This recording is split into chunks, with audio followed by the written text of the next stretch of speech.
Hi everyone, I'm going to teach groundwater hydrology at the bachelor level in a series of lectures which will be uploaded to this channel. This is lecture 1, which is about the introduction to this course. Okay, so the objectives of this course is to provide qualitative and quantitative basis to understand and address hydrology related challenges, as well as to discuss the processes controlling water cycle with a particular focus on movement of water flow, on movement of water below the surface of the earth. Okay, so these are the two main objectives of this course. In terms of the textbooks, I use several books to prepare these lectures, but the main 4 textbooks that I use are listed below. That is Groundwater Hydrology by Todd and Mays, Introduction to Hydrology, Physical Hydrology, and Introduction to Physical Hydrology. Okay. In terms of the syllabus, so the first chapter is introduction and some basic definitions, which I hope to cover in this lecture, where we will discuss about what is hydrology, why is it important, what do hydrologists do, groundwater and groundwater hydrology. We will provide the definition of aquifer, watersheds, and also a few words on spatial and temporal variability. We talk about the basic conservation law in hydrologic system. We talk about the conservation equation, the regional water balance, residence time, and the differences between units and dimension. That is chapter 1, okay? And the next chapter will be about occurrence of groundwater, where we talk about rock properties affecting groundwater. That is the type of aquifers, porosity, rock density, water content and saturation, representative elementary volume, the concept of REV basically, and a specific surface area. Then we talk about vertical distribution of groundwater, and we talk about unsaturated zone. That chapter will be followed by a new chapter on saturated groundwater flow, where we talk about Darcy's law, we talk about intrinsic permeability and hydraulic conductivity, we talk about determination of hydraulic conductivity, anisotropic aquifers, dispersion and groundwater hydrology, as well as general flow equations. Okay, and then the next chapter will be about unsaturated groundwater flow, which is about where we will talk about flow through unsaturated soil, unsaturated hydraulic conductivity, and the process of infiltration. And we will talk about the green amp method, okay? And then the last chapter of this course will be about groundwater and well hydraulics, where we talk about flow equations for confined aquifers under different boundary conditions, as well as flow equations for unconfined aquifers under different boundary conditions, okay? So what is hydrology? Hydrology is basically the science of the investigation of water movement in Earth and atmosphere system. In other words, hydrology is about the investigation of water, its occurrence and movement through the Earth's atmosphere system. And by that, I mean land, air, and ocean. The US NRC, or National Research Council, provides the following definition for hydrology. That is, hydrology is the science that treats the waters of the earth, their occurrence, circulation, and distribution, their chemical and physical properties, and their reaction with the environment, including the relation to living things. Okay, so that is the official definition of hydrology by US NRC. Okay, the central focus of hydrology is the hydrologic cycle. Okay, which is a continuous process by which water is transported from land to the atmosphere and again back from atmosphere to the land and ocean. Okay, so analysis of the hydrologic cycle is basically the central focus of the hydrologic sciences. Okay. And so hydrologic cycle is usually described in terms of 6 major components, including precipitation, presented by P, infiltration, I, evaporation, E, transpiration, presented by T, that is because of the vegetation and plants and so on, surface runoff, and groundwater flow, which is presented by G, and that is the focus of this course. Okay, so this is these are the major components of the hydrologic cycle. Okay, so why to study hydrology? I was not sure to present this slide or not. This is like my own personal view, but I thought it would not harm to explain that. And after that, I will explain more, let's call it like a more scientific reason actually why we need to study or to have a clear understanding about hydrology. To me, from like personally speaking, I find water as a kind of astonishing liquid. For example, it becomes lighter when it's frozen. Okay, so it's the same material. When it freezes, it is lighter. So that is like a very interesting concept, right? Or on the earth, water is moving around continually, but in a closed system.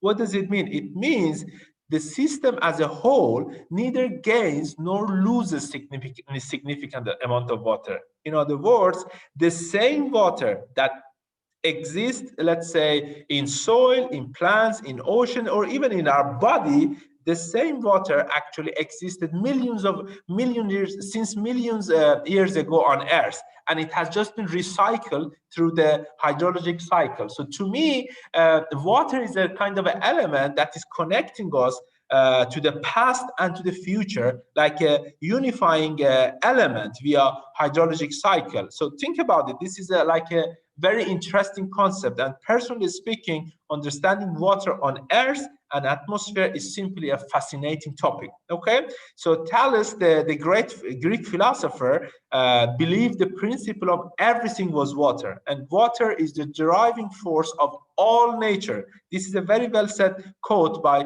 Leonardo da Vinci. Okay, so but of course, above this philosophical point, if you wanted to call it, water is one of our most important natural resources and assets. Without it, as you know, there would be no life on the earth, right? So hydrology as a measure is flourishing, and it is increasingly desired, required in the face of future uncertainties. And when I say uncertainties, I mean in terms of climate change, in terms of human population, in terms of water consumptions, and in terms of management. Okay, so that is more and more it is needed to understand, to have a clear understanding about hydrology. And hydrology has evolved as a science in response to the need to understand the complex dynamics of water in the earth system and offer solutions to the grand water-related challenges. Okay, so what do hydrologists do? Hydrologists aim to address multi-scale water-related challenges. And when I say multi-scales, by definition, hydrology is a multi-scale science. For example, the problems they investigate sometimes ranges from nanoscale or microscale up to the global scale. So by definition, it's a multi-scale science. So hydrologists aim to address multi-scale water-related challenges, including the problems of water quality, availability, and management. Okay, so hydrologists may be concerned with finding water supplies for cities or irrigated farms, or controlling river flooding, soil erosion, or biodiversity. Or they may work in environmental protection, preventing or cleaning up pollution, or locating sites for safe disposal of hazardous waste.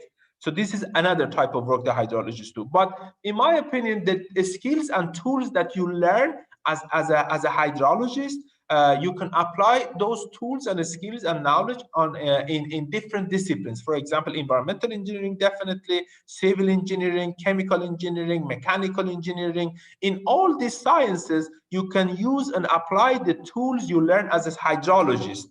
Therefore, it is by definition is a multidisciplinary field which give you the opportunity to operate basically across traditional boundaries, and that will basically provide you with a better job opportunity. Okay, so that is what do hydrologists do. So groundwater and groundwater hydrology. According to Hendricks' Introduction to Physical Hydrology, which is one of the textbooks that he used in this course, water below the land surface that fully saturates the pores in the ground is called groundwater. So in this cartoon, you see here this area that is kind of colored blue, that entire area is saturated by water, and that is the groundwater. Okay, groundwater or groundwater hydrology plays an important role in the water cycle. Okay, and if you remember, the water cycle had 6 major components, and one of them was groundwater flow, right? Therefore, it is important to have a clear understanding about groundwater hydrology to be able to describe the water cycle. And this very fact motivated many investigators to study groundwater hydrology under different boundary conditions. Okay, so Todd and Mays, groundwater hydrology, which is another textbook that I use in this lecture, define groundwater hydrology as the science of the occurrence, distribution, and movement of water below the surface of the earth. Okay, so that is the definition of groundwater hydrology given by Todd and Mays. Okay. So, groundwater hydrology, understanding groundwater flow requires detailed information about the characteristics of the porous medium, means soil, underground reservoirs, rocks, etc., and fluid properties and their variations in time and space, as well as the boundaries of the flow system.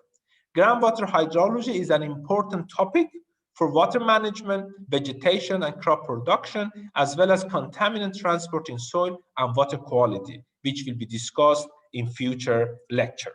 Okay, so aquifer. What is aquifer? Aquifer is actually, you hear the word aquifer quite often in hydrologic terminology, in hydrologic textbook. And what is aquifer? So as mentioned already, groundwater occurs in several types of geologic formation.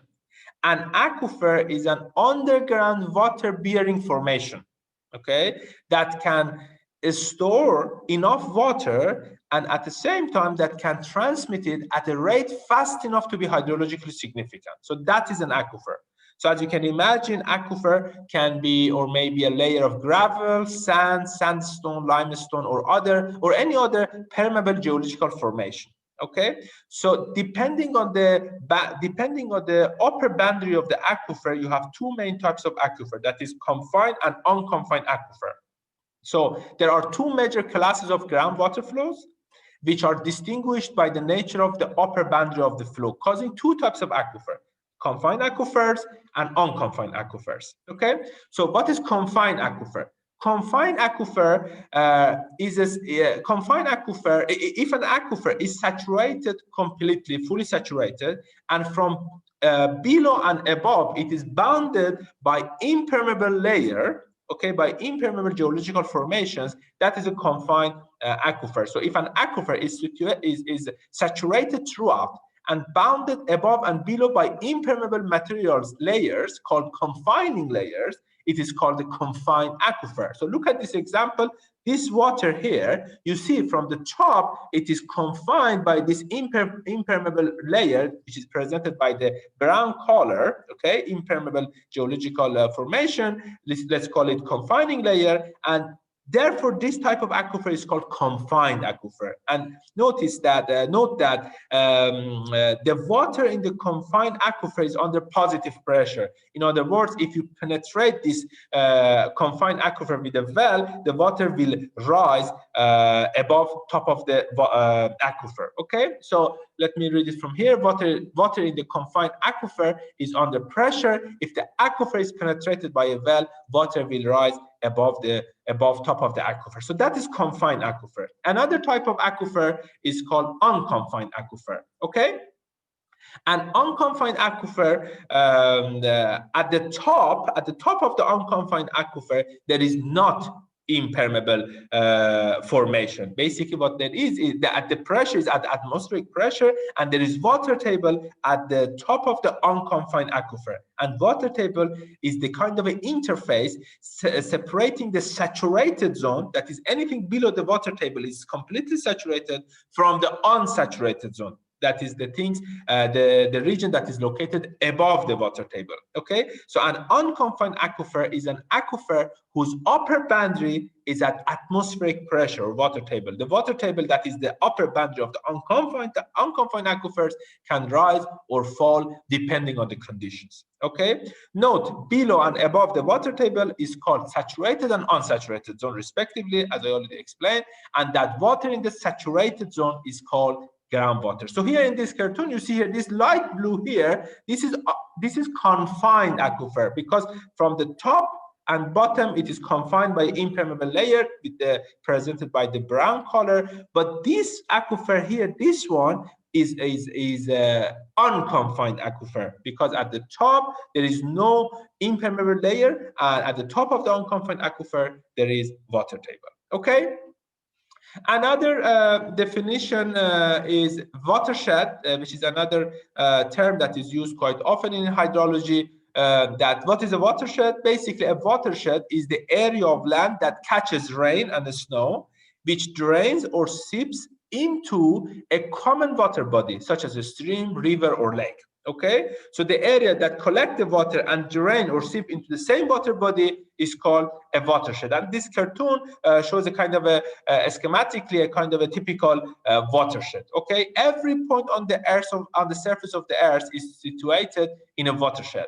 Watersheds are defined by the natural landscape, like hills, for example, and as a result often don't align with political boundaries, which is what I like about watersheds, so that it can easily cross the political boundaries because they are not defined by the political boundaries but by the landscape. Okay, watersheds include all water and water dependent land features such as wetlands, forests, towns, humans, and other living things. Okay, so watersheds come in all shapes and sizes. Sometimes they are very small, and sometimes they can easily cross the states, across the countries, and so on. So watersheds come in all shapes and sizes. They cross the state and national boundaries. And everyone lives in a watershed. We living in Hamburg live in Elbe river basin. Okay, so that's the definition of watershed. Another term is called watershed divide. Basically, that's the boundary of the watershed. Okay, one way to identify watershed boundaries is by connecting all of the highest point of the land in the area around the receiving body of water. Basically, if you connect these high points, the imaginary line that connects those high points is called the watershed divide. So in this picture, you see here, this red boundary is the divides of the main watershed, and these green boundaries are the divides of the sub-watersheds. Okay? And the horizontal projection of the area of a watershed, this is another definition, is called the drainage area of the stream. So the horizontal projection of the area of a watershed is called the drainage area of the stream. Okay? And now a few words about spatial and temporal variability. A spatial variability of a given property indicates its spatial variation at a given time. Okay, so for a certain time, you wanted to see how a particular quantity, let's say temperature, for example, varies across the space. That is called a spatial variability. While temporal variation corresponds to its variation, the variation of that quantity with time at a certain position. For example, look at this figure at top. This is humidity versus time at a certain spot. So at a certain spot, I'm measuring, let's say, with a sensor, how humidity changes over time. So that is called temporal variation, okay, or temporal variability. And on the other hand, a spatial variability, for the spatial variability, look at the picture at the bottom. So here, this is actually one of our research results that was published in Geophysical Research Letters in 2017, where we looked into the temperature variation at the surface of the crust, salt crust, formed as a result of evaporation. Okay, so here on the right side, the white color here is the precipitated salt or crystallized salt on the surface of sand on the drawing. Okay, and on the left, it's the thermal picture showing the temperature distribution across this throughout this salt crust, basically. Okay, so in other words, let's say after, I don't know, 10 hours or 15 hours from the onset of the experiment, we take a thermal picture at a certain time, and at that time we are looking to the variation of the temperature across the space, and that is called a spatial variability. Okay, so many hydrological properties vary spatially and temporally over the considered geographic region. Therefore, it is essential to be able to analyze and investigate the spatial and temporal variability of hydrological properties such as temperature, humidity, saltwater content, etc. Okay? And now let's talk a little bit about basic conservation law in hydrologic system. So most hydrologic concepts are related to the simple model of a system, or sometimes called control volume. In this course, a system, what is a system? A system is defined as any conceptually defined region of a space okay, that is capable of receiving a sequence of inputs of a conservative quantity, storing some amount of that quantity, and then discharging outputs of that quantity. So here, you see here, you have the input, some part of that is stored here, and another part is discharged in terms of as output. Okay, that is for us a system. Okay, and what is conservative quantity, by the way? Conservative quantity is the one that cannot be created or destroyed within the system, such as mass and energy. And in the context of this course, mass, momentum, and energy are considered as the conservative quantities. Additionally, water volume is also considered as a conservative quantity, although water density slightly changes as a function of temperature, but in this course, we assume water volume is a conservative quantity. Okay? So you can express that previous explanation in mathematical form, and that is basically the basic conservation equation can be stated as the amount of a conservative quantity entering a control volume, let's present it by I, minus the amount of the quantity leaving the control volume, let's present it by Q, equals the change in the amount of the quantity stored in the volume, that is delta S. Basically, it says amount in minus amount out is equal to change in the storage. But remember, you must meet 3 criteria to be able to apply this equation. That is very important. The first one, the above equation is true under 3 conditions. The first one is for conservative quantities, so the quantity should be conservative. The second one is for a defined control volume, and the third one is for a defined time period, delta T. Okay, so in the mathematical form, you can write amount in as I minus amount out as Q is equal to delta S, that is the change in the amount of the quantity stored. Or you can write it as a kind of average quantity, okay, over that period of time, that you can divide everything by delta T. That will be I divided by delta T minus Q divided by delta T is equal to delta S divided by delta T, and delta T indicates the time period. Okay, so if you present I divided by delta T as the average rate of inflow by MI, the term MI, and Q divided by delta T by MQ, so you can write the previous equation. Remember, I divided by delta T, you can write MI, and Q divided by delta T, you can write MQ. You can write it as, you can write it as MQ, so MI minus MQ, MI minus MQ is equal to delta S over delta T, okay? That is the average rate. You can as well consider, you may want to define the instantaneous rates of inflow and outflow, and for that you need to take the derivative of I basically with respect to T, that is limit I divided by delta T when delta T go tend to 0, or Q, that is limit Q divided by delta T when Q delta T tends to 0. That means I minus Q is equal to derivative of S with respect to T, okay? That is instantaneous rate of input, little I, minus instantaneous rate of output, Q, is equal to instantaneous rate of storage, okay? So that is the conservation equation. So what is regional water balance? So when the conservation equations is applied to the mass of water moving through various portions of the hydrologic cycle, they are called water balance equation. So basically, when you apply the conservation equation to mass of water moving in the environment, moving through the hydrologic cycle, that is called water balance equation. And then when you apply the water balance equation across a watershed, that is referred to as regional water balance. Okay, application of water balance equation to a watershed is referred as regional water balance. Okay. So now let's actually write it down in a mathematical form. Let's consider this watershed. Okay, so again the same story. Input minus output is equal to delta S. What is the input here in a watershed? The input is P, that is precipitation, plus G in, that is groundwater inflow. That is, so these two terms is EI, the input, minus the output, that is evapotranspiration, ET. That is the Q stream outflow, and that is the groundwater outflow. So Q plus ET plus G out, that is the I minus Q is equal to delta S. So that is basically the regional water balance, okay?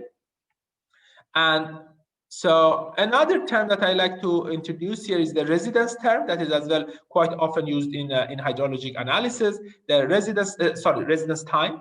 So residence time that is quite often used in hydrologic analysis, and residence time is presented by TR. Residence time of a reservoir within the hydrologic cycle is defined as the average length of time that a parcel of water spends in the reservoir. Okay, you can as well consider as a kind of residence time is a measure of the average age of the water in the reservoir. Okay, and conceptually this is equivalent to how long it would take the reservoir to become filled from empty if no water were to leave, or you can as well say how long it would take the reservoir to empty from full if no water were to enter. Okay, and this table provides some typical values, some average values of the residence time of different reservoirs. You see here Antarctica 20,000 years, oceans 3,200 years, and I don't know, groundwater when it is shallow 100, 200 years, when it is deep 10,000 years, river 2 to 6 months, and soil moisture 1 to 2 months, quite short actually. So this is the typical value for the residence time of different reservoirs. And a common method to estimate the residence time TR is to divide this reservoir storage S by the average rate of outflow, S divided by MQ. Okay, that will be TR. Or you can as well divide S, that storage, by the average rate of inflow, MI. So S divided by MI, or S divided by MQ. It's a common method to estimate the residence time. Okay. So here I'm going to say a few words about dimensions and units. So as you know, units is the quantitative expression of a quantity, but dimension is the qualitative expression of the quantity. In other words, actually, let me go through this one. So hydrologic relationships are normally expressed as relations between the numerical values of hydrologic quantities. Thus, it is important to have a clear understanding of units and dimensions. All physical quantities are measured and expressed in units. Okay, we will use international system of units, that is SI system, in this course. The SI system contains 7 basic units, okay, for length, mass, time, and so on. All of them are listed here, okay, with the corresponding units. So these are the quantities, and these are the SI units. For length is meter, for mass is kilogram, for time is second, for temperature is Kelvin, and so on. And these are the symbols that are used to present these units. So other physical quantities are expressed in derived units. Force, for example, is expressed by a derived unit that is called Newton. Okay, so dimension, as already mentioned, is a qualitative expression of that physical quantity or an attribute. It may be a basic dimension such as length. Okay, time. It may be a basic dimension such as length presented by L, time presented by T, or mass presented by M, or a derived dimension such as volume, that is L with the power of 3, L cubic, or density, M divided by L3. Okay, so that's dimension. So dimensional inspection is a powerful tool to verify the validity of an equation. In other words, dimensional inspection is an important step in verifying the validity of an equation. The dimension of all terms in an equation must be consistent. So if the dimensions are not consistent, that means something is wrong with that equation. Okay, and writing the equation in dimensional form, only leaving out real values, numbers, enables algebraic manipulation of dimensions. That is, dimensions may be divided, multiplied, and cancelled to simplify the dimensional equation in terms of basic dimensions. Okay, so velocity. So let's actually solve a couple of examples. I wanted to show you how to derive the dimension of a given quantity. So velocity is rate at which position changes with time, right? So it is calculated by V. Velocity is equal to S divided by T, and S, the dimension of S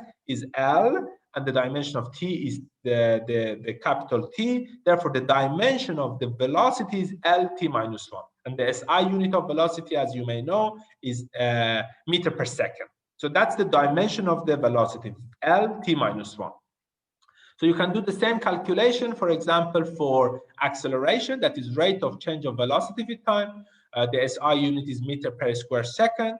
Acceleration is equal to velocity divided by t. Velocity is lt minus 1, the dimension we calculated in the previous slide, divided by t, which will be lt minus 2. Another one is force, that is Newton's second law of motion.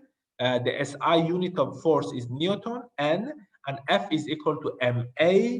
M is the mass, the dimension of M is M, base mass is M, dimension of acceleration is LT minus 2. Therefore, the dimension of force will be MLT minus 2. That's MLT minus 2.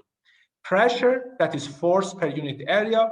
The SI unit is Newton per square meter, or represented by N divided by M square, or it is called as well Pascal, presented by PA. And in terms of dimension, P, pressure, is equal to F divided by A.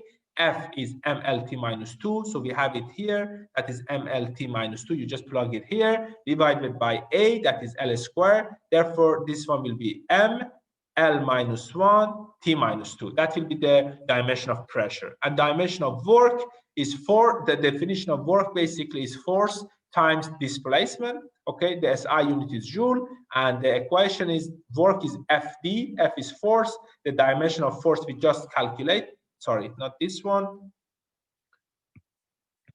We just calculated the dimension of the force, you plug it here, that is MLT minus 2 times dimension of D is L, that will be ML2T minus 2. So there were a couple of examples on how to calculate the dimensions of other quantities using the dimension of those 7 quantity mentioned basically in this table. Okay. Okay, so I have now one example, and then that will then conclude this lecture. So the example is about water balance. Okay, so the question is compute the estimated evapotranspiration from a river, knowing the watershed area is 20,370 square kilometer. The precipitation rate is 1,100 millimeter per year, and the stream flow is 386 cubic meter per second. Assume the net changes in storage is effectively 0. That means delta S is effectively 0 for the period of time under investigation, and that the groundwater flows are negligible. That means G in and G out is equal to 0. Okay, so basically to solve this question, you simply need to write the regional water balance equation, that is P precipitation plus G in minus Q plus ET plus G out is equal to delta S. The question itself says delta S is equal to 0.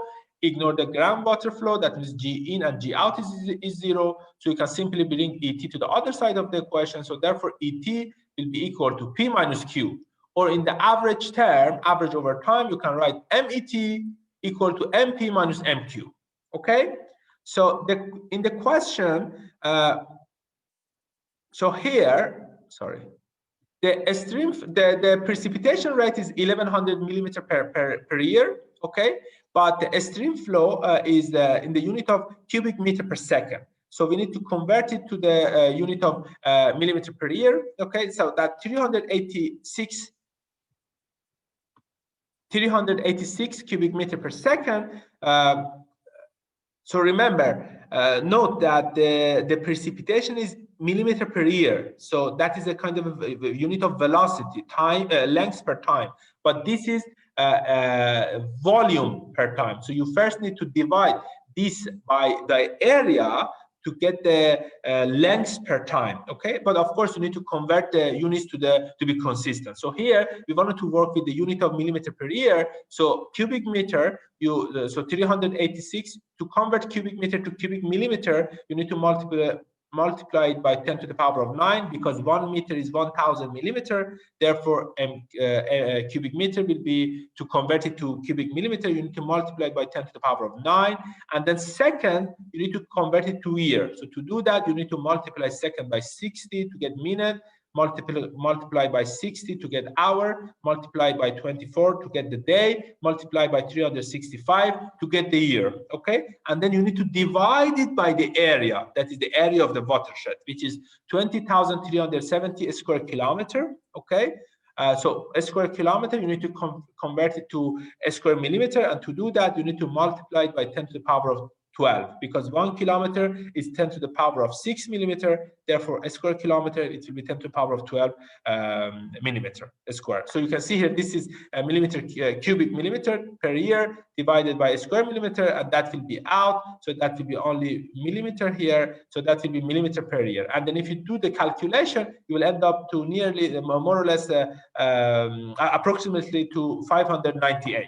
So now you use this equation, it is equal to MP minus MQ, which is equal to MP that is given in the question, that is 1100 minus MQ, that is 598, you just calculated, which will be 502 millimeter per year. And that is the solution to this question. And that concludes our first lecture. Thank you very much.